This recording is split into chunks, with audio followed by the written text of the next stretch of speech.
آپ نے جو کلاسز پڑھانی شروع کی حفظ کی، جی وہ کیسے شروع کی ہیں؟ وہ تو بعد میں کی میں نے. پھر یہاں جب میں نے کر لیا نا تو میرا داخلہ دارالحدیث میں بھی ہوا. ٹھیک ہے. وہاں بھی نہیں ہوتا تھا، وہاں بھی اللہ تعالیٰ نے ایسے غائب کی مدد سے کر دی. میرا داخلہ ہو گیا دارالحدیث میں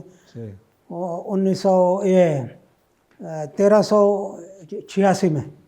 ٹھیک ہے. میرا داخلہ ہوا 85-86 آخری سال میں. تو میرا داخلہ ہوا وہاں پہلی کلاس میں، جس کو تمہیدی کہتے ہیں. تو میں وہاں پڑھا. سن 90 کی بات ہے، جب میں حفظ قرآن بھی ہو گیا. 2 سال میں نے تجوید کے بھی کر لیے، امتحان لیا، الحمدللہ فرسٹ آیا اس میں.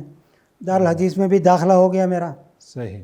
تو سن صف ثالث ابتداء اعدادی متوسط، یعنی ثالث متوسط میں تھا میں. تو شیخ علی عامر ہوتے تھے اس وقت، کاتب ہوتے تھے، بعد میں وہ مدیر دارالحدیث خیریہ کے تھے.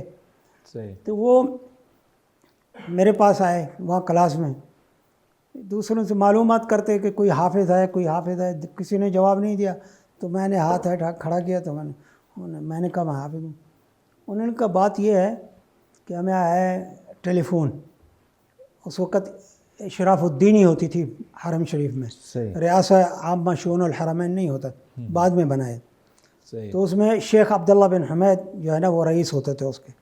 ان کا ٹیلی فون آیا کہ اس سال جو ہے حج میں ائمہ مسجد الحرام میں بہت کم ہیں. صحیح.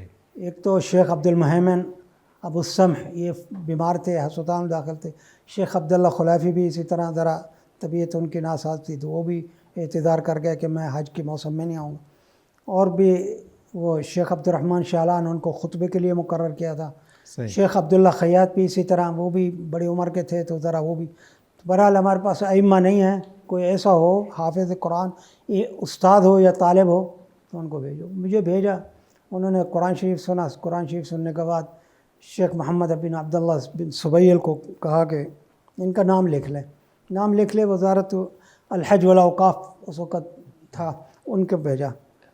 امامت کے لیے، جی نماز پڑھانے کے لیے. جی جی. صحیح صحیح.